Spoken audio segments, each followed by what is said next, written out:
Accepte-le, ce n'est pas pour toi. Tu te trouves piégé dans un cycle interminable de pensées sur une personne que tu sais ne vaut pas la peine.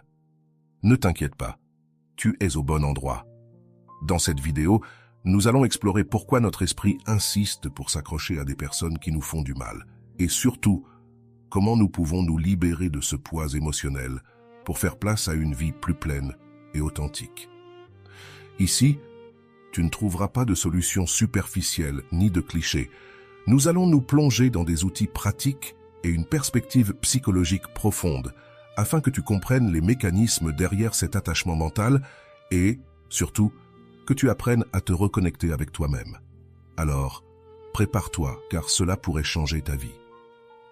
Imagine un instant à quoi ressemblerait ta vie si tu pouvais éteindre ces pensées intrusives. Si, au lieu de te concentrer sur ceux qui ne te valorisent pas, tu pouvais rediriger cette énergie vers tes rêves, tes objectifs et tes passions. Cette vidéo te donnera les clés pour y parvenir. Et ce n'est pas tout. Tu apprendras aussi à développer un amour-propre tellement solide que tu ne te retrouveras plus jamais piégé dans une situation comme celle-ci. De plus, nous te présenterons des outils pratiques basés sur les enseignements de Rolando Goicoechea, expert en ruptures amoureuses et en amour-propre, qui affirme « Lorsque tu cesses d'être ton pire ennemi et que tu commences à être ton meilleur ami, tu ouvres la porte à une vie qui t'a toujours attendu. » Et oui, nous parlerons d'autres grands psychologues, mais Rolando nous guidera avec ses enseignements clés pour ce processus. Pourquoi est-ce si difficile de cesser de penser à quelqu'un qui nous a blessés? La réponse réside dans la manière dont notre esprit traite l'attachement et le rejet. Selon John Bowlby, créateur de la théorie de l'attachement, lorsque nous vivons la perte ou le rejet d'une figure importante, notre cerveau interprète cela comme une menace pour notre survie émotionnelle. C'est pourquoi nous revenons sans cesse à ces pensées, comme si, en les analysant, nous trouverions une solution. Ce n'est pas l'autre personne que nous cherchons réellement, mais la validation et la sécurité que nous croyions qu'elle nous apportait. C'est là le premier pas pour lâcher prise. Comprendre que ce que nous recherchons à l'extérieur est en nous-mêmes.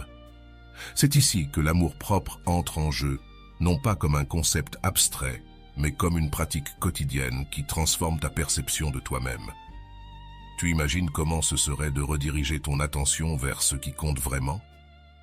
À la fin de cette vidéo, non seulement tu auras les outils pour lâcher prise, mais aussi pour devenir la personne que tu as toujours voulu être. Alors, reste avec nous, car le meilleur est à venir. Avant de commencer, je te serais reconnaissant si tu pouvais liker la vidéo. Cela m'aiderait à continuer de diffuser cette philosophie. Si tu n'es pas encore abonné, je te recommande de t'abonner et d'activer la cloche pour ne manquer aucune vidéo. Commençons.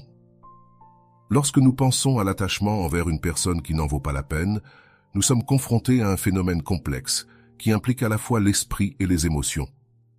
Selon Korang, l'une des raisons pour lesquelles nous nous obsédons sur quelqu'un est que cette personne reflète une partie de notre inconscient, quelque chose que nous devons intégrer ou résoudre. C'est pourquoi, même quand nous savons que cette relation est nuisible, notre esprit continue de revenir, cherchant une solution qui ne viendra jamais de l'extérieur. Rolando l'explique clairement. Le problème n'est pas la personne qui ne vaut pas la peine, le problème est la relation que tu as avec toi-même. Si tu ne te traites pas avec respect et amour, tu chercheras inévitablement à l'extérieur quelque chose pour combler ce vide. Ce point de vue nous invite à changer de perspective. Il ne s'agit pas de l'autre personne, il s'agit de toi, de la manière dont tu construis une relation avec toi-même, une relation si forte et satisfaisante que tu n'auras plus besoin de chercher la validation là où elle n'existe pas. Le psychanalyste Erich Fromm aborde aussi cette question dans L'art d'aimer, où il souligne que l'amour immature dit « Je t'aime parce que j'ai besoin de toi », tandis que l'amour mature affirme « J'ai besoin de toi parce que je t'aime ». Cela signifie que lorsque nous nous accrochons à quelqu'un qui ne nous valorise pas, nous agissons à partir d'une nécessité immature, fondée sur la dépendance, et non sur un amour véritable. Ce changement de perspective peut être puissant pour comprendre pourquoi il est si difficile de lâcher prise. Un autre point clé est de comprendre le rôle des neurosciences dans ce processus. Selon les recherches du Dr Matthew Lieberman, spécialisé en neuropsychologie sociale, le rejet active les mêmes zones du cerveau que celles qui répondent à la douleur physique. C'est pourquoi ça fait si mal. Notre cerveau interprète littéralement le rejet comme une blessure qui doit être soignée. Mais c'est là qu'intervient le travail conscient pour rediriger ses pensées vers quelque chose qui nous nourrit réellement. Rolando partage un outil essentiel pour ce genre de situation, l'utilisation du document personnel. Ce document est une déclaration écrite où tu définis qui tu es et ce que tu valorises. Tu ne peux pas oublier quelqu'un qui te blesse jusqu'à ce que tu deviennes conscient de qui tu es et de ce que tu mérites, dit Rolando. Écrire ce document t'aidera à te rappeler chaque jour que ta valeur ne dépend pas de l'opinion des autres, mais de ta propre perception. De plus, il est important de briser les schémas de pensées intrusives. C'est là que les pratiques de la pleine conscience peuvent être utiles. Jon Kabat-Zinn, créateur de la technique de réduction du stress basée sur l'attention, explique que lorsque tu prends conscience de tes pensées, tu peux observer tes émotions sans attachement et les laisser partir. Cela ne signifie pas ignorer tes émotions, mais apprendre à les gérer avec compassion et équilibre. À ce moment-là, Rolando ajoute quelque chose de crucial, l'amour propre. Ce n'est pas simplement te dire des phrases positives devant le miroir, c'est agir quotidiennement comme si tu étais la personne la plus importante de ta vie. Cela signifie que chaque décision que tu prends doit refléter ton engagement envers toi-même, depuis la nourriture que tu consommes jusqu'aux personnes avec lesquelles tu choisis de t'entourer. Tout doit être aligné avec le respect et l'amour que tu mérites. Pense à cela. Si quelqu'un entrait chez toi et commençait à détruire tes affaires, que ferais-tu? Probablement, tu le mettrais dehors immédiatement. Alors, pourquoi permettons-nous que quelqu'un fasse la même chose avec notre paix mentale et émotionnelle? Rolando pose une réflexion importante. La qualité de ta vie dépend de la qualité des relations que tu entretiens, mais surtout de la relation que tu as avec toi-même. Suivant ce chemin, un autre outil que tu peux utiliser est l'établissement de limites. Cela ne signifie pas seulement couper le contact avec cette personne, mais aussi avec les activités qui perpétuent le cycle d'obsession, comme vérifier ses réseaux sociaux. C'est ici que la phrase de Rolando résonne avec force. Si tu t'aimais profondément, permettrais-tu cela à toi-même? À ce moment-là, il est aussi fondamental de comprendre que lâcher prise ne signifie pas oublier, mais plutôt libérer. Selon le docteur Franco, créateur de la logothérapie, trouver un but plus grand est ce qui nous aide à surmonter les moments les plus difficiles. Quand tu as une raison de vivre, tu peux supporter presque tout. Ce but peut être de redécouvrir des passions, de travailler sur tes objectifs personnels ou simplement d'apprendre à apprécier ta propre compagnie. Tout cela n'est pas un processus linéaire. Il y aura des jours où tu te sentiras fort et d'autres où les souvenirs reviendront avec intensité. Mais souviens-toi des paroles de Rolando. Le progrès ne se mesure pas par combien de pas tu fais sans tomber, mais par combien de fois tu te relèves avec détermination. C'est là que réside la véritable force. Dans les prochaines minutes, nous continuerons à explorer des outils pratiques et psychologiques qui t'aideront à transformer ce défi en une opportunité de grandir. Continue, car chaque pas que tu fais vers l'amour-propre est un pas de plus loin de la douleur. Lâcher prise d'une personne qui ne le mérite pas est un acte de libération qui commence dans notre esprit, et pour y parvenir, nous devons comprendre les raisons profondes de notre attachement. Continuons à explorer comment des outils pratiques et les conseils d'experts peuvent nous aider dans ce processus. Commençons par revenir à la base de l'attachement. Selon la théorie de John Bowlby, nos premières expériences de lien avec des figures d'attachement façonnent la manière dont nous nous relions aux autres à l'âge adulte. Si, pendant notre enfance, nous avons expérimenté de l'insécurité, de l'abandon ou de l'invalidation, il est plus probable que nous développions un attachement anxieux dans nos relations adultes. Ce type d'attachement nous pousse à idéaliser des personnes qui ne nous apprécient pas et à nous accrocher même lorsque nous savons qu'elles ne sont pas bonnes pour nous. Rolando, dans ses sessions d'amour-propre, explique cela de cette manière. Si tu choisis constamment des personnes qui ne te valorisent pas, ce n'est pas une coïncidence. C'est un signe que tu reproduis un modèle émotionnel appris. Mais la bonne nouvelle, c'est que tu peux briser ce cycle si tu choisis consciemment de commencer à te traiter avec le respect et l'amour que tu mérites. Ici, Rolando souligne l'importance de prendre la responsabilité de notre part dans ce cycle. Un pas important est d'identifier les croyances limitantes qui perpétuent cet attachement. Par exemple, Si tu crois que tu ne trouveras jamais quelqu'un de mieux ou que tu ne mérites pas l'amour, il est probable que tu t'accroches à ce que tu crois avoir. Comme l'explique Carl Rogers, l'un des fondateurs de la thérapie humaniste, le chemin vers la liberté émotionnelle commence par l'acceptation inconditionnelle de soi. Cela signifie reconnaître ses erreurs et ses faiblesses, mais aussi célébrer ses forces et ses qualités. Rolando ajoute que le premier acte d'amour-propre est d'accepter ton histoire, avec tout ce qu'elle inclut, sans honte ni culpabilité. Quand tu fais la paix avec ton passé, tu cesses de chercher une validation auprès des autres, validation que tu peux te donner toi-même. C'est pour cette raison qu'un des outils les plus puissants dans ce processus est le pardon. Pas nécessairement envers l'autre personne, mais envers toi-même pour les décisions que tu as prises, depuis la douleur ou l'ignorance. Un aspect fondamental pour lâcher prise, comprendre comment fonctionnent les connexions neuronales. Selon les neurosciences, chaque fois que nous pensons à quelqu'un, nous renforçons les réseaux neuronaux associés à cette personne. C'est pourquoi, plus tu essaies de ne pas penser à cette personne, plus sa présence dans ton esprit devient forte. Au lieu de cela, Rolando suggère, il ne s'agit pas d'éviter de penser à quelqu'un, mais de rediriger ton attention vers ce qui te fait du bien. Remplis ton esprit d'activités et de pensées qui te nourrissent et t'inspirent. Une pratique utile pour cela est le journal de gratitude. Écris chaque jour 3 choses pour lesquelles tu te sens reconnaissant. Cet exercice ne change pas seulement ton point de vue, il entraîne aussi ton cerveau à chercher le positif au lieu de s'obséder sur le négatif.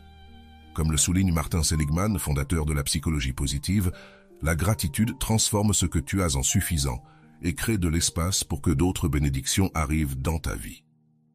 Rolando complète cette idée avec un outil appelé recadrage positif. Il dit que chaque expérience, même les douloureuses, contient un apprentissage caché. Lorsque tu recadres la douleur comme une opportunité de croissance, tu la transformes en allié plutôt qu'en ennemi. Par exemple, au lieu de penser « j'ai perdu quelqu'un d'important », tu peux penser « j'ai appris ce que je mérite réellement dans une relation ». Il est aussi crucial de couper les sources de rétroaction négative. Cela signifie arrêter de vérifier les réseaux sociaux de cette personne, éviter les endroits où tu sais qu'elle pourrait être et éliminer tout objet physique qui te ferait constamment te souvenir d'elle. Comme le dit Rolando, tu ne peux pas guérir dans le même environnement qui t'a fait souffrir. Tu dois créer un nouvel espace où tu peux te reconstruire à partir de zéro. Un autre concept important vient du Dr Frankl, qui dans son œuvre « L'homme en quête de sens » souligne que la clé pour surmonter la souffrance est de trouver un but supérieur. Frankl dit « Quand tu as un pourquoi, tu peux supporter n'importe quel comment ». Appliqué à ce contexte, cela signifie que tu dois trouver une raison plus grande pour arrêter de penser à cette personne, que ce soit atteindre un objectif personnel, améliorer ton bien-être ou simplement te prouver que tu es capable de surmonter ce défi. Rolando suggère d'utiliser la méthode du mantra conscient pour renforcer ton objectif. Par exemple, répète mentalement « Je suis suffisant, je mérite la paix et je construis mon bonheur de l'intérieur ». Ce type d'affirmation apaise non seulement ton esprit, mais il entraîne aussi ton subconscient à accepter cette nouvelle réalité. Enfin, il est fondamental de t'entourer d'un système de soutien sain. Cherche des amis, de la famille, ou même un thérapeute qui puisse t'aider à traiter tes émotions et te donner une perspective extérieure. Comme le dit Rolando, l'amour-propre ne signifie pas tout faire seul, cela signifie savoir quand demander de l'aide et l'accepter. Ce processus peut sembler accablant, mais souviens-toi des mots de Rolando. Chaque pas, aussi petit soit-il, est une victoire. L'important n'est pas d'avancer rapidement, mais d'avancer avec intention. À mesure que tu pratiqueras ces outils, tu remarqueras que le poids émotionnel diminue et que chaque jour, tu te sentiras plus libre et plus en paix avec toi-même. Dans la prochaine réponse, nous explorerons l'histoire d'une personne qui a appliqué ces outils dans sa vie, montrant comment ces étapes peuvent transformer même les expériences les plus douloureuses en opportunités de renouveau. Elena a toujours été une personne qui donnait tout dans ses relations. Dès son jeune âge, elle croyait que l'amour consistait à se sacrifier pour l'autre, à supporter, à attendre que les choses changent un jour. C'est ainsi qu'à 28 ans, elle se retrouva piégée dans une relation avec quelqu'un qui ne valorisait ni son temps, ni son affection, ni ses efforts. Malgré les reproches, les promesses brisées et les déceptions constantes, Elena était toujours là, s'accrochant à l'idée que l'amour pouvait tout. Les choses commencèrent à s'effondrer plus vite qu'elle ne l'aurait imaginé. Son partenaire devint distant, froid, et finit par mettre fin à la relation sans explication. Pour Elena, cela fut un coup dévastateur. La rupture ne signifiait pas seulement la fin d'une relation, mais aussi le début d'un tourbillon de pensées obsessionnelles et d'autocritique. Elle ne cessait de se demander « Qu'ai-je fait de mal ? Pourquoi n'ai-je pas été suffisante ?» Chaque soir, Elena repassait encore et encore les conversations qu'elle avait eues avec son ex, tentant de trouver des indices, des réponses, quelque chose qui expliquerait pourquoi les choses s'étaient si mal passées. Les chansons à la radio lui rappelèrent les moments heureux, tandis que les rues de la ville étaient remplies de recoins. Cela évoquait des souvenirs partagés. Son esprit semblait être pris dans un cycle dont elle ne pouvait s'échapper. Un jour, alors qu'elle cherchait sur Internet comment arrêter de penser à son ex, elle tomba sur une vidéo de Rolando. Les paroles de Rolando résonnèrent profondément en elle. Le véritable problème n'est pas la personne qui t'a quitté, mais la relation que tu entretiens avec toi-même. Si tu n'apprends pas à être ton meilleur ami, tu chercheras toujours à l'extérieur ce que tu as besoin de trouver à l'intérieur. Pour la première fois, Elena sentit qu'elle avait trouvé un chemin. Elle décida de s'inscrire au cours de Rolando, bien qu'avec un certain scepticisme au début. Dans le premier module, Rolando leur demanda d'écrire un document personnel où ils définissent qui ils étaient et ce qu'ils valorisaient. Bien que la tâche lui parût difficile, Elena s'engagea à l'essayer. Au début, ses mots étaient hésitants. « Je suis Elena. Je suis quelqu'un qui veut se sentir aimé. » Mais peu à peu, ces phrases commencèrent à se remplir de force. « Je suis suffisante. Je suis une personne avec beaucoup à offrir. Je mérite l'amour. Mais d'abord le mien. » Écrire ces mots ne fut pas seulement cathartique, mais cela lui donna un point de départ pour se reconstruire. Le troisième jour du cours, Rolando leur demanda de réfléchir à une question. « Si tu t'aimais profondément, permettrais-tu que cette personne occupe encore autant d'espace dans ton esprit ?» Cette question fut un choc pour Elena. Elle se rend compte qu'elle avait vécu sa relation comme si s'accrocher aux souvenirs pouvait changer le passé. Elle décida qu'il était temps de prendre des mesures concrètes.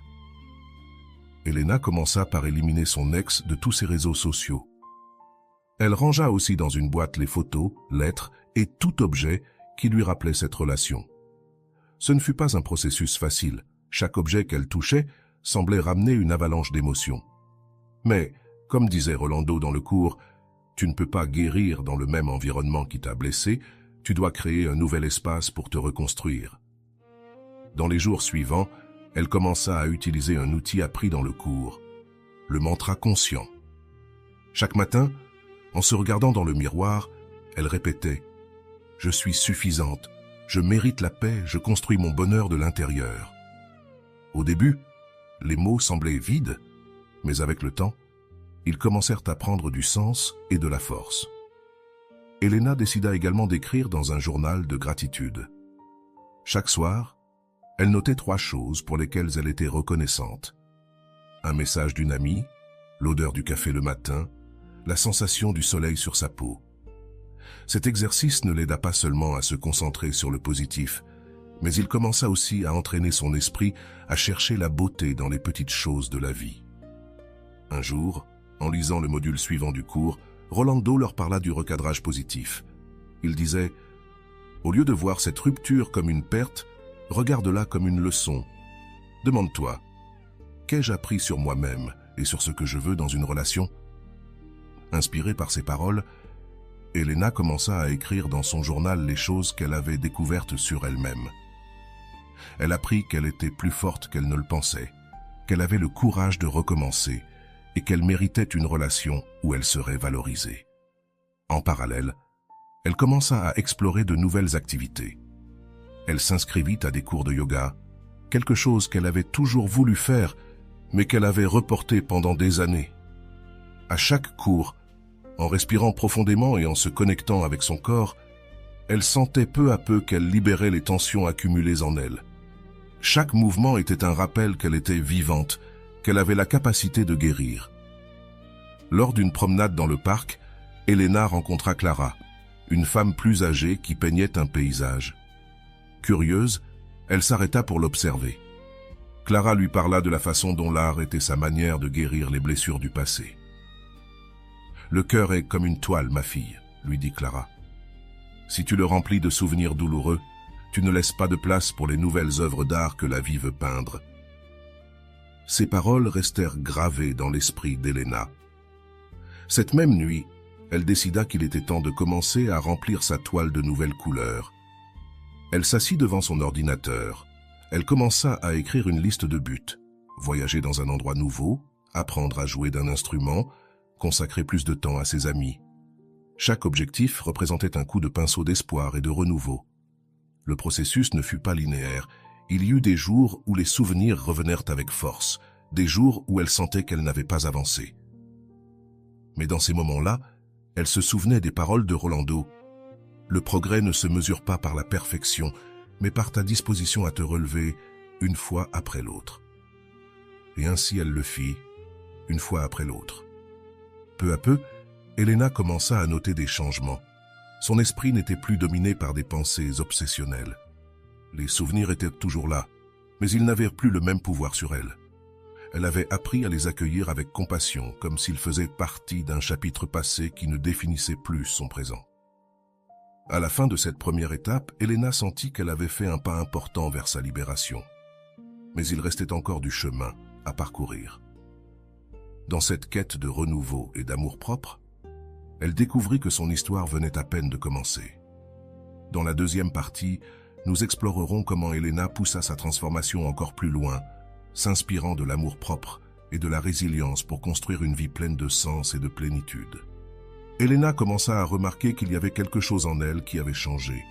La relation qui la définissait autrefois, la douleur qui la retenait prisonnière, n'avait plus le même contrôle sur sa vie. Mais elle savait qu'il y avait encore du travail à faire.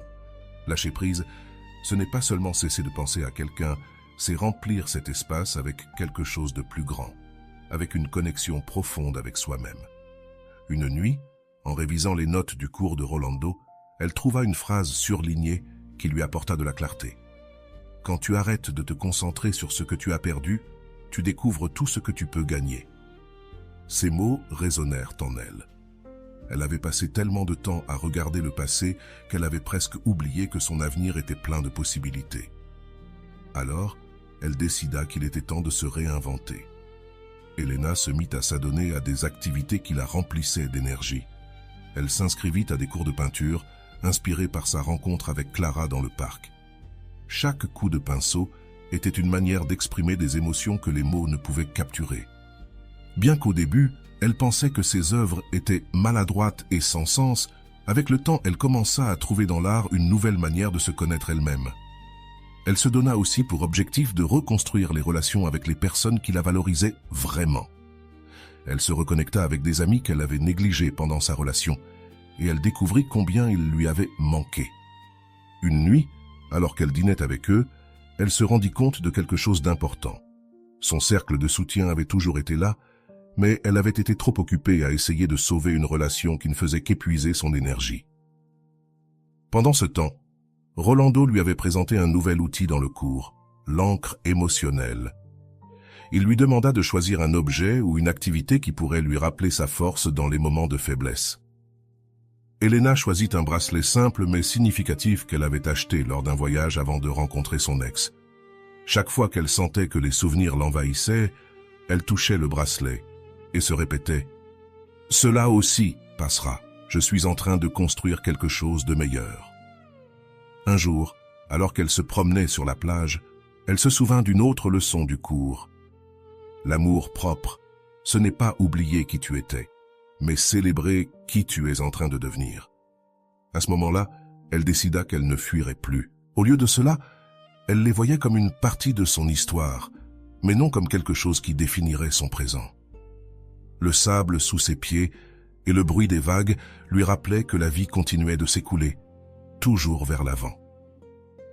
Inspirée par cette idée, elle décida de se lancer dans un petit projet qu'elle avait toujours repoussé, écrire un blog. Son premier article s'intitulait « Comment j'ai appris à lâcher ce qui ne me faisait pas de bien ». Elle partagea son expérience, de la douleur initiale aux outils qu'elle avait appris, comme le document personnel et le mantra conscient. La réponse fut écrasante. Des personnes du monde entier lui écrivirent pour la remercier d'avoir partagé son histoire et pour l'avoir inspirée à commencer leur propre processus de guérison. Le blog d'Elena devint un espace communautaire. Chaque commentaire qu'elle recevait était un rappel que sa douleur avait servi à quelque chose de plus grand. Un jour, alors qu'elle lisait un message d'une femme qui traversait une situation similaire, elle ressentit une profonde gratitude pour le chemin parcouru. Elle était passée d'une personne piégée dans ses pensées à quelqu'un qui aidait les autres à se libérer. Cependant, la véritable épreuve arriva lorsqu'elle rencontra son ex par hasard dans un café. Plutôt que de ressentir de l'anxiété ou de la douleur, Elena remarqua qu'elle le regardait avec compassion. Elle ne le voyait plus comme le centre de son monde, mais comme une leçon qui l'avait rendue plus forte. Lorsqu'il s'approcha pour lui parler, elle lui sourit simplement et, poliment, continua son chemin. À ce moment-là, elle comprit qu'elle avait complètement lâché prise. Peu après, Rolando lança un nouveau module dans son cours axé sur la construction d'objectifs à long terme. Elena décida qu'il était temps d'élargir son blog et d'en faire un espace plus vaste. Elle commença à proposer des ateliers d'écriture émotionnelle, aidant les autres à traiter leurs propres histoires. Chaque atelier était une célébration du pouvoir transformateur de l'amour de soi. Lors de l'un de ces ateliers, elle rencontra Andrés, un homme venu chercher à guérir de sa propre rupture. Ce ne fut pas un coup de foudre instantané, mais peu à peu, à travers des conversations et des moments partagés, ils commencèrent à se connaître. Andrés ne valorisait pas seulement Elena pour ce qu'elle était, mais il la soutenait aussi dans ses objectifs et célébrait son indépendance. Pour la première fois, Elena expérimenta ce que c'était que d'être dans une relation fondée sur le respect mutuel et l'amour véritable. Elena comprit que son histoire n'était pas seulement celle de lâcher quelqu'un qui n'en valait pas la peine, mais de se retrouver elle-même. La douleur avait été le catalyseur qui l'avait menée à construire une vie plus authentique et significative. Bien qu'elle ait encore des jours difficiles, elle savait qu'elle pourrait toujours revenir aux outils qu'elle avait appris pour continuer d'avancer. Avec le temps, son blog grandit pour devenir une plateforme internationale où des milliers de personnes partageaient leurs histoires de résilience et d'amour de soi. Elena n'a jamais cessé de remercier Rolando pour les leçons qui avaient transformé sa vie. Dans l'une de ses publications, elle écrivit « Le plus beau cadeau que je me sois fait fut d'apprendre à m'aimer suffisamment pour lâcher ce qui n'était pas pour moi. Aujourd'hui, chaque décision que je prends est un acte d'amour envers moi-même. » Elena avait prouvé que même les blessures les plus profondes pouvaient guérir et qu'à partir de la douleur, quelque chose de beau pouvait émerger. Son histoire n'a pas seulement inspiré les autres, mais lui a rappelé à elle-même qu'au final, l'amour le plus important est celui que l'on construit avec soi-même. L'histoire d'Elena est un reflet profond et réaliste du processus de lâcher quelqu'un qui n'en valait pas la peine. Dans cette première partie de l'analyse, nous explorerons les aspects émotionnels et psychologiques qui ont conduit Elena à rester piégée dans une relation nuisible, ainsi que les premières étapes qu'elle a prises pour se libérer. Un de ces aspects est la nature de l'attachement émotionnel. Elena représente de nombreuses personnes qui confondent l'amour avec le sacrifice. Cette erreur, bien qu'elle ait des racines psychologiques profondes, est liée à la théorie de l'attachement de John Bowlby. Nos premières expériences avec des figures de soins déterminent comment nous formons des liens à l'âge adulte. Si, dans l'enfance, nous avons vécu l'insécurité ou l'abandon, il est plus probable que nous développions un attachement anxieux, ce qui nous pousse à chercher constamment la validation extérieure, même de personnes qui ne nous valorisent pas. Elena montre ce schéma en s'accrochant à une relation où sa valeur n'était pas reconnue. Ce type de comportement, bien que douloureux, est commun car il est motivé par un besoin inconscient de réparer des blessures passées. Cependant, comme le montrent les premiers pas de sa transformation, reconnaître ces schémas est le premier pas pour les briser.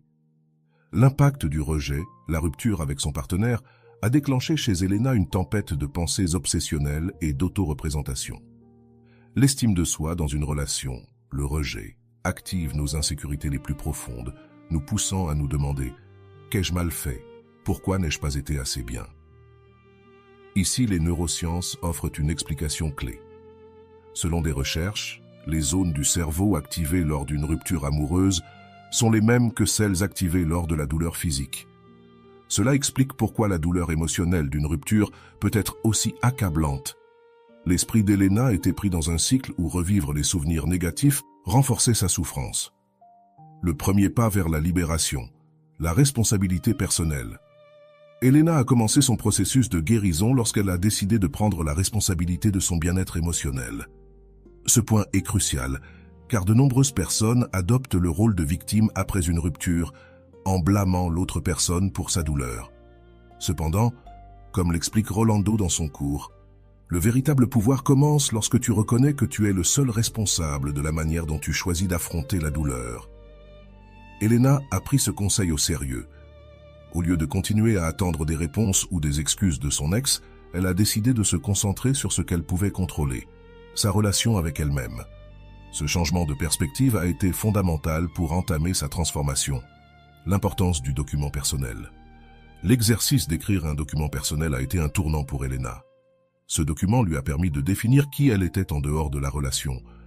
Au début, ses mots étaient timides et hésitants, reflet de sa faible estime de soi. Mais avec le temps, elle a commencé à les remplir d'affirmations puissantes, telles que « je suis suffisante » et « je mérite l'amour ».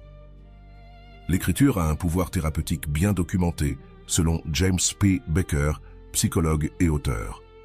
Exprimer nos émotions par l'écriture nous aide à les traiter et à trouver du sens dans nos expériences. Pour Elena, cet exercice a été plus qu'un acte de réflexion. C'était un outil pour reconstruire son identité. La libération de l'environnement toxique. L'une des décisions les plus difficiles mais nécessaires qu'Elena a prise a été de couper tous les liens avec son ex. Cela a inclus de le supprimer de ses réseaux sociaux et de ranger les objets physiques qui lui rappelaient la relation. Ce pas est essentiel car, comme le dit-on, on ne peut pas guérir dans le même environnement qui nous a blessés. Cet acte a non seulement permis à Elena de créer de l'espace physique et émotionnel pour sa guérison, mais il a aussi envoyé un message clair à son subconscient. Elle était prête à avancer. Le processus a été douloureux, mais nécessaire pour briser le cycle de l'attachement. La répétition du mantra conscient. Le mantra conscient qu'Elena a appris dans le cours a été un autre outil clé. En répétant des phrases comme « je suis suffisante » et « capable », Elena calmait non seulement son esprit, mais elle reprogrammait aussi ses pensées. La répétition d'affirmations positives a un impact prouvé sur le cerveau. Selon la neuroplasticité, notre cerveau peut créer de nouvelles connexions neuronales par la répétition constante d'idées. Pour Elena, cet exercice a été un acte d'auto-affirmation. Bien qu'au début les mots semblèrent vides, avec le temps, ils ont commencé à résonner en elle, se transformant en une vérité qui a guidé ses actions. La pratique de la gratitude. Elena a également mis en place l'habitude du journal de gratitude, écrivant chaque soir 3 choses pour lesquelles elle se sentait reconnaissante. Cet exercice, recommandé dans le cours de Rolando, a un impact direct sur le bien-être émotionnel. Selon les études de Martin Seligman, père de la psychologie positive, la gratitude améliore non seulement notre humeur, mais elle nous aide aussi à trouver du sens dans nos expériences. À travers cet exercice, Elena a commencé à rediriger son attention vers les choses positives de sa vie, s'éloignant des pensées obsessionnelles sur son ex. Chaque note dans son journal était un rappel qu'il y avait des raisons de se sentir reconnaissante, même au milieu de la douleur. Le processus non linéaire de la guérison. Il est important de souligner que les progrès d'Elena n'ont pas été linéaires. Il y a eu des jours où les souvenirs revenaient fortement, des jours où elle avait l'impression de ne pas avoir avancé. Mais, comme le souligne Rolando, le progrès ne se mesure pas par la perfection, mais par ta disposition à te relever encore et encore. Cette leçon a été clé pour Elena. Au lieu de se juger pour ses reculs, elle a commencé à les voir comme une partie naturelle du processus de guérison. Ce changement d'attitude a non seulement réduit son anxiété, mais lui a aussi permis de continuer à avancer avec plus de compassion envers elle-même, la décision de remplir sa vie de nouvelles expériences. Finalement, Elena prit la décision courageuse de s'inscrire à des activités qu'elle avait toujours voulu essayer, comme des cours de yoga et de peinture. Ces expériences ne lui ont pas seulement fourni une distraction positive, mais elles l'ont également aidé à découvrir de nouvelles façons de s'exprimer et de se connecter avec elle-même. La décision d'explorer de nouvelles activités reflète un principe fondamental de la psychologie positive. L'engagement dans des expériences significatives est l'une des clés pour atteindre le bien-être émotionnel. Pour Elena, ces activités ont été un rappel constant que sa vie avait de la valeur et un but, indépendamment de sa relation passée. Dans la prochaine partie de l'analyse, nous approfondirons comment les outils appris par Elena et ses nouvelles connexions ont affecté sa perception de l'amour propre et sa capacité à construire une vie authentique et épanouie. Maintenant que nous avons exploré le début de l'histoire d'Elena et comment elle a réussi à faire ses premiers pas pour lâcher quelqu'un qui ne le méritait pas, je veux t'inviter à réfléchir profondément sur la façon dont ces leçons peuvent s'appliquer à ta propre vie. Faisons-le à travers la méthode socratique, en posant des questions qui t'aideront à remettre en question tes propres schémas et comportements. Premier. Qu'est-ce qui te maintient réellement attaché? Quand tu penses à cette personne dont tu n'arrives pas à te détacher, est-ce sa présence réelle ou l'idée de ce qu'elle représentait pour toi qui te maintient ancré? Comme nous l'avons vu dans l'histoire d'Elena, ce n'est souvent pas la personne en elle-même, mais ce que nous croyions qu'elle symbolisait: stabilité, amour, validation. Mais, et si cette validation, tu pouvais la construire à l'intérieur de toi? Quelle partie de toi dois-tu renforcer pour arrêter de chercher à l'extérieur ce que tu as déjà à l'intérieur? 2. Qu'est-ce que tu gagnerais en lâchant cette personne? Elena a découvert qu'en laissant partir, elle a ouvert de l'espace pour de nouvelles expériences, des relations et une connexion plus profonde avec elle-même. Demande-toi, qu'est-ce que tu pourrais gagner si tu choisis de lâcher cet attachement? Quelles nouvelles opportunités perds-tu en restant accroché au passé? Il est possible qu'en tenant quelque chose qui ne te sert plus, tu bloques ce dont tu as vraiment besoin. 3e. Quel rôle joue ton environnement dans ton processus de guérison? Rolando a mentionné une vérité puissante. Tu ne peux pas guérir dans le même environnement qui t'a blessé. Pense à cela. Ton environnement actuel t'aide-t-il à avancer ou te maintient-il lié à la douleur? Quel changement pourrais-tu apporter, que ce soit en éliminant des rappels physiques, en t'éloignant de certains lieux, ou même en limitant les interactions sur les réseaux sociaux pour favoriser ton processus de guérison? 4e. Comment te parles-tu à toi-même chaque jour? Elena a commencé à transformer sa mentalité à travers le mantra conscient. Maintenant, je te demande, quelles sont les paroles que tu te dis chaque jour? Si tu étais ton meilleur ami, comment te parlerais-tu? Ces mots t'aident-ils à te construire ou, au contraire, te détruisent-ils? Quelle affirmation pourrais-tu commencer à répéter aujourd'hui pour renforcer ta valeur et ton amour-propre? 5. Qu'est-ce que tu peux remercier aujourd'hui?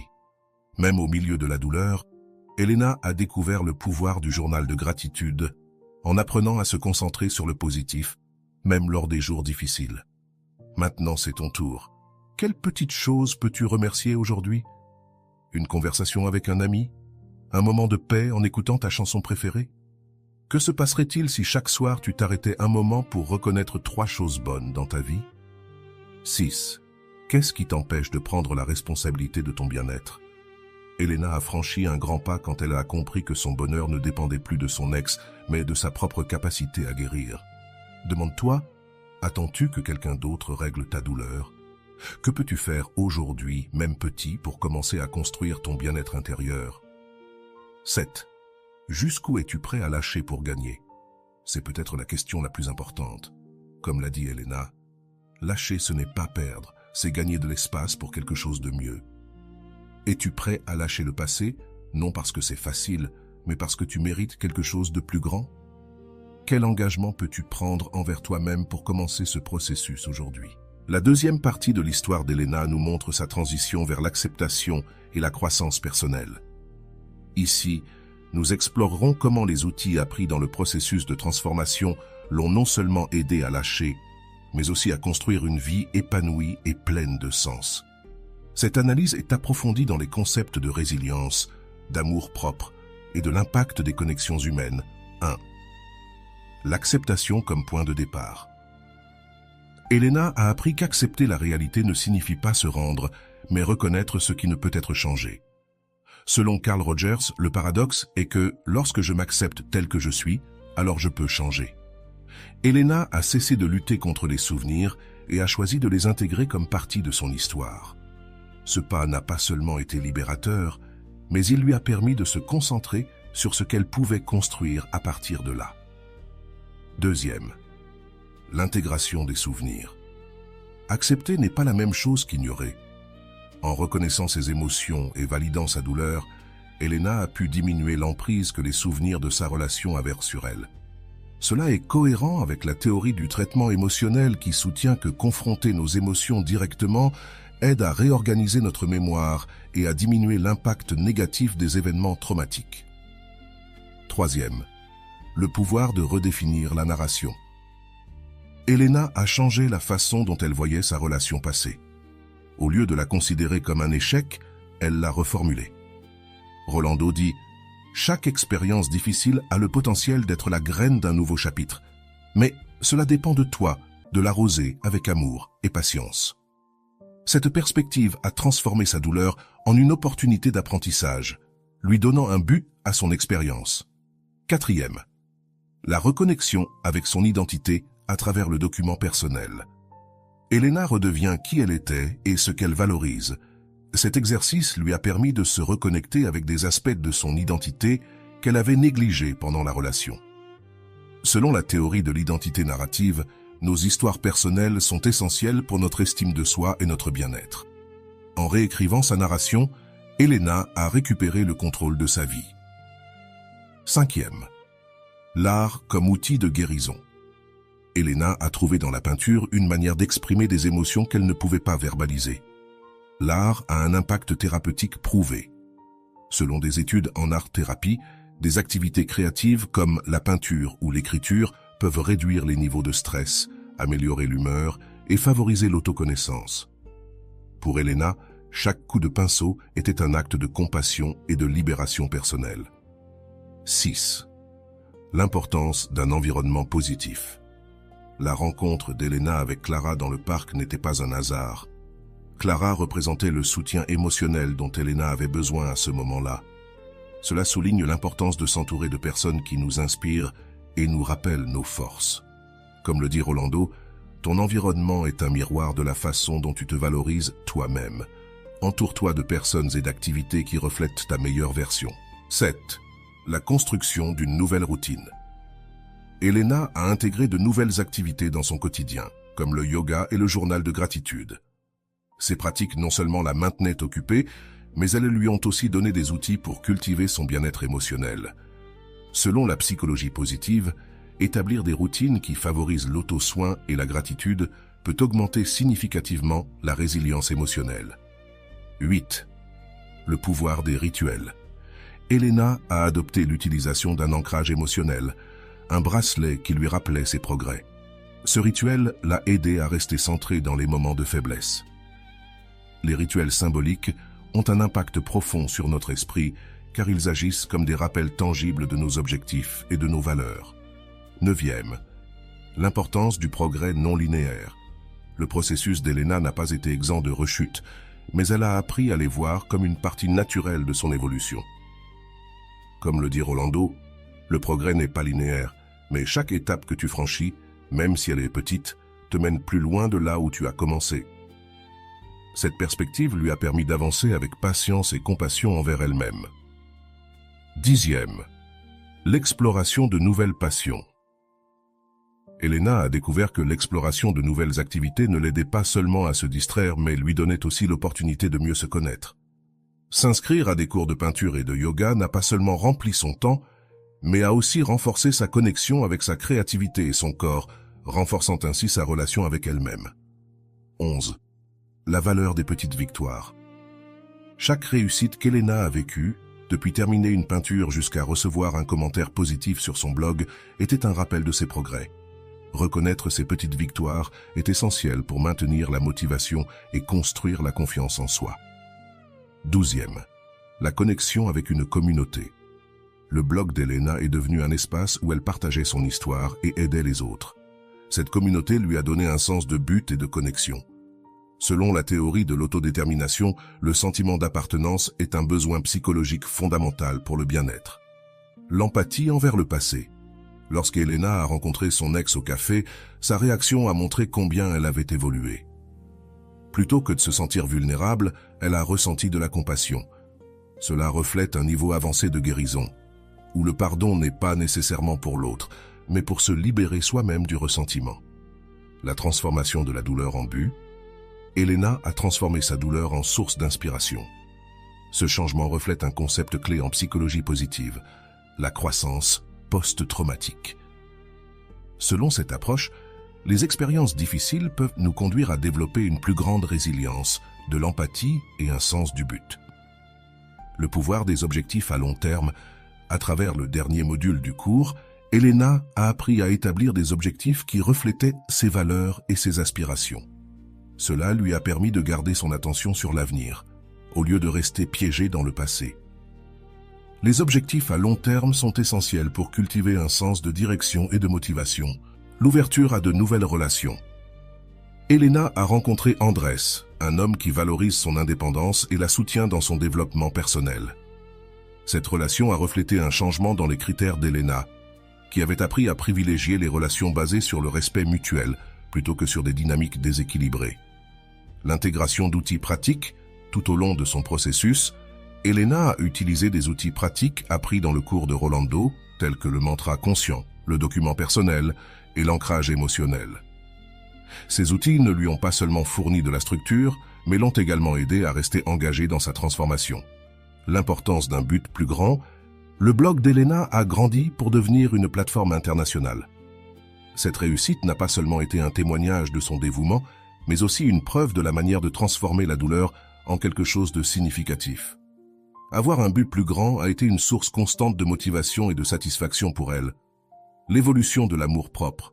L'amour-propre d'Elena a évolué d'un besoin fondamental d'acceptation à un état d'appréciation profond pour ce qu'elle était. Comme le dit Rolando, l'amour-propre n'est pas une destination, c'est une pratique quotidienne de se reconnaître comme suffisant, précieux et digne de tout ce qui est bon. Réflexion finale sur cette partie. Elena n'a pas seulement laissé partir une personne qui ne méritait pas son amour, mais elle a aussi construit une vie pleine de buts, de connexion et d'amour-propre. Son processus montre que le chemin vers la guérison n'est ni facile ni linéaire, mais avec les bons outils et la volonté d'apprendre, il est possible de transformer la douleur en une force motrice pour la croissance. Dans la prochaine partie de l'analyse, nous explorerons comment l'histoire d'Elena peut inspirer d'autres à prendre des mesures concrètes dans leur propre processus de guérison et comment les leçons apprises s'appliquent à différents contextes de la vie. Dans cette dernière partie de l'analyse, nous aborderons comment l'histoire d'Elena ne reflète pas seulement un processus de transformation personnelle, mais contient également des leçons universelles applicables à toute situation où il est nécessaire de lâcher prise. Nous explorerons comment les concepts de résilience, d'autocompassion et de redécouverte se traduisent par des actions concrètes que n'importe qui peut appliquer dans sa vie. Première résilience, l'art de se relever. La résilience d'Elena ne consistait pas à éviter la douleur, mais à l'affronter et à en apprendre. Selon la psychologie positive, la résilience est la capacité de s'adapter et de prospérer face à l'adversité. Elena a démontré cette capacité en transformant une expérience douloureuse en une opportunité de grandir. Demandez-vous, comment pouvez-vous appliquer cette mentalité dans vos propres défis? Deuxième, l'impact de l'autocompassion. Elena a appris à se traiter avec bienveillance, même dans ses moments les plus difficiles. Selon Chen, experte en autocompassion, se traiter avec la même empathie que l'on offrirait à un ami proche est essentiel pour le bien-être émotionnel. Elena a cessé de se juger pour ses rechutes et a commencé à les voir comme des opportunités pour continuer à avancer. Troisième, l'importance d'un but plus grand. Le but d'Elena a évolué de la guérison de sa douleur à l'inspiration des autres. Ce changement a donné un sens plus large à son expérience. Selon Viktor Frankl, auteur de L'homme en quête de sens, trouver un but plus grand peut nous aider à surmonter même les moments les plus difficiles. Elena a trouvé ce but dans son blog et dans les connexions qu'elle a établies à travers celui-ci. L'influence de l'environnement positif. L'environnement d'Elena a joué un rôle crucial dans sa récupération, de son amie Clara à la communauté qu'elle a formée grâce à son blog. Ces relations lui ont apporté le soutien émotionnel nécessaire pour avancer. Cela souligne l'importance de s'entourer de personnes qui reflètent nos meilleures qualités et nous poussent à grandir. La transformation de la douleur en créativité. La peinture n'a pas seulement été une activité pour se distraire, mais aussi une manière d'exprimer des émotions complexes. Ce geste créatif a aidé Elena à traiter sa douleur et à redécouvrir des aspects d'elle-même qu'elle avait oubliés. Cela démontre que les activités créatives peuvent être des outils puissants pour la guérison émotionnelle. La pratique de l'auto-soin. Elena a adopté une routine d'auto-soin qui comprenait des activités physiques comme le yoga et des pratiques émotionnelles comme le journal de gratitude. Ces actions lui ont permis de reconstruire sa relation avec elle-même et de retrouver la confiance. Selon des études, l'auto-soin régulier améliore l'humeur, réduit l'anxiété et augmente l'estime de soi. La connexion entre l'esprit et le corps. Elena a découvert que des activités comme le yoga ne renforçaient pas seulement son corps, mais calmaient aussi son esprit. Cela reflète la connexion intrinsèque entre le bien-être physique et émotionnel. Selon des recherches, l'exercice physique libère des endorphines, connues sous le nom d'hormones du bonheur, qui améliorent l'humeur et réduisent le stress. La pratique de la gratitude. La gratitude a été un pilier fondamental dans la récupération d'Elena. En se concentrant sur ce qu'elle avait plutôt que sur ce qu'elle avait perdu, elle a transformé sa perspective. Cette pratique n'a pas seulement augmenté sa résilience, mais a également renforcé sa connexion avec le présent. Demandez-vous quels aspects de votre vie vous pouvez commencer à apprécier dès aujourd'hui. La libération du passé. Elena a cessé de s'accrocher à ce qui était et a commencé à se concentrer sur ce que cela pourrait être. Ce geste de lâcher prise n'a pas été facile, mais il lui a permis de s'ouvrir à de nouvelles possibilités. Selon Rolando, le passé n'a que le pouvoir que vous choisissez de lui donner. Lorsque vous choisissez de le lâcher, vous vous libérez pour construire un avenir différent. L'importance du pardon. La rencontre d'Elena avec son ex a été un moment décisif. Sa capacité à le regarder avec compassion plutôt qu'avec ressentiment a démontré qu'elle avait atteint un niveau profond de guérison. Le pardon ne signifie pas justifier le mal, mais libérer le poids émotionnel qui en découle. Ce geste n'a pas seulement bénéficié à Elena, mais a également reflété sa croissance intérieure. L'expansion de la conscience. À travers son blog, Elena a découvert que partager son histoire ne la guérissait pas seulement d'elle, mais aussi les autres. Cela souligne l'importance de la connexion humaine et comment nos expériences peuvent avoir un impact positif sur les autres. Selon des études, aider les autres améliore également notre propre bien-être. La réouverture à l'amour. Elena a trouvé en Andrés une relation fondée sur le respect mutuel et le soutien. Ce changement a reflété les nouvelles normes qu'elle avait établies pour elle-même. Elle avait appris à prioriser son bonheur et son amour-propre, ce qui lui a permis d'attirer une relation plus saine. La leçon du progrès non linéaire. Elena a compris que la guérison n'est pas un chemin rectiligne, mais un voyage avec des hauts et des bas. Cela lui a permis d'avancer avec patience et compassion envers elle-même, sans se juger pour ses rechutes. Cette leçon est applicable à tout processus de changement personnel. La construction d'une vie authentique. Elena n'a pas seulement surmonté sa douleur, mais elle a aussi construit une vie qui reflétait ses valeurs et aspirations. De ses activités créatives à sa communauté en ligne, chaque aspect de sa vie était un reflet de qui elle était vraiment. L'importance de l'intention quotidienne. Elena a utilisé son document personnel pour se rappeler qui elle était et ce qu'elle voulait accomplir. Ce geste d'attention quotidienne lui a permis de maintenir son focus et son engagement envers sa transformation. L'inspiration pour les autres. L'histoire d'Elena ne concerne pas seulement sa guérison personnelle, mais aussi la façon dont elle a inspiré les autres à entamer leur propre processus. Cela reflète le pouvoir du témoignage personnel et comment partager nos expériences peut créer un impact positif sur les autres. Réflexion finale. L'histoire d'Elena est un rappel que, bien que la douleur peut sembler insurmontable, il y a toujours une issue grâce aux outils appropriés, au soutien nécessaire et à un engagement envers soi-même. Il est possible de transformer même les expériences les plus difficiles en opportunités pour grandir et s'épanouir. En conclusion, l'histoire d'Elena n'est pas seulement un témoignage de résilience et d'amour-propre, mais aussi un guide pratique pour ceux qui cherchent à lâcher ce qui ne leur sert plus et à construire une vie pleine de sens et de but. Son parcours nous inspire à réfléchir à nos propres vies et à nous interroger sur ce que nous sommes prêts à lâcher pour faire place à ce que nous méritons réellement.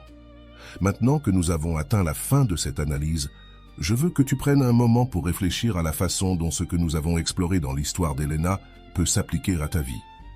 Discutons. Remettons-nous en question ensemble et cherchons des réponses qui t'aideront à construire une relation plus saine avec toi-même. Permets-moi de te poser une question importante. As-tu envisagé combien de fois tu te retrouves à penser à quelqu'un qui n'est plus dans ta vie ou qui ne te valorise pas à ta juste valeur? Qu'est-ce qui te pousse à maintenir cette pensée récurrente? Souvent, ce n'est pas la personne en elle-même, mais le sens que tu as associé à elle. Elle représente la sécurité, la validation, ou peut-être l'idée qu'avec elle, c'était suffisant. Si tu t'arrêtes pour y réfléchir, il est possible que tout cela existe déjà en toi, mais que tu ne l'aies pas encore découvert. Je veux que tu penses à cela. Combien de choses dans ta vie sont restées en pause parce que tu continues de maintenir quelque chose qui ne te sert plus? Si tu regardes vers l'avant, quelles opportunités pourraient s'ouvrir à toi si tu choisis de lâcher prise? Mais surtout, qu'as-tu vraiment peur de perdre? Est-ce le lien avec cette personne ou peut-être une partie de ton identité que tu as associée à elle? Que se passerait-il si tu construisais une nouvelle identité basée uniquement sur ce que tu choisis d'être, sans dépendre de personne d'autre? Quand Elena a confronté ces questions, elle a découvert que ce n'était pas la séparation d'avec son ex qui était la plus difficile, mais de faire face à elle-même et au vide que cette relation avait comblé. Et ici, je veux te poser une question. Quel vide essaies-tu de combler avec cette relation, avec cette pensée récurrente? Que se passerait-il si, au lieu de chercher dehors, tu te consacrais à construire à l'intérieur? Il est possible que, comme dans le cas d'Elena, tout ce dont tu as besoin soit déjà en toi, attendant d'être découvert. Si, à ce moment précis, tu te sens coincé, je veux que tu te questionnes. Qu'est-ce qui te retient? Est-ce la peur du changement, du vide, ou peut-être la peur de ne pas trouver mieux? Mais laisse-moi te dire quelque chose que tu as peut-être oublié. Lâcher prise ne signifie pas perdre, mais faire de la place pour le nouveau. Quelle place pourrais-tu ouvrir dans ta vie si tu osais laisser partir? Et plus important encore, qu'es-tu prêt à faire pour te donner cette opportunité? Réfléchis-y bien. Si tu te permettais d'écrire un document personnel comme l'a fait Elena, quelles paroles utiliserais-tu pour te décrire? Comment te parlerais-tu si tu décidais d'être ton meilleur allié plutôt que ta pire critique?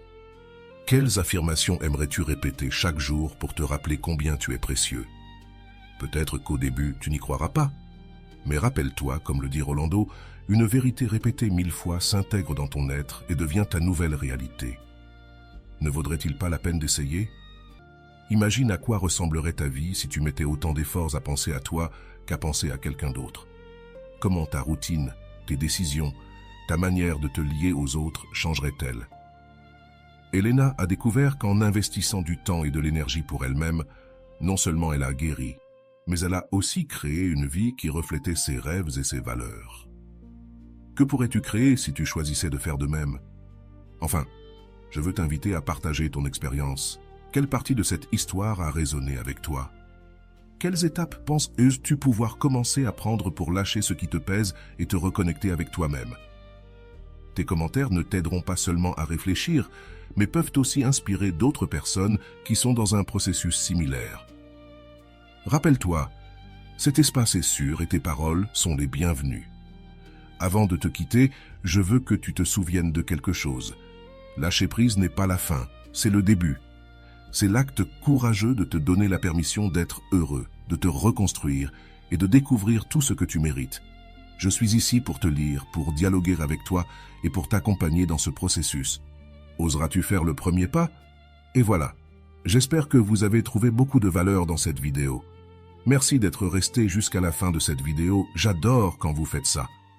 Si vous en voulez plus, vous pouvez écrire en commentaire « J'en veux encore plus ». J'espère vous revoir dans une autre vidéo.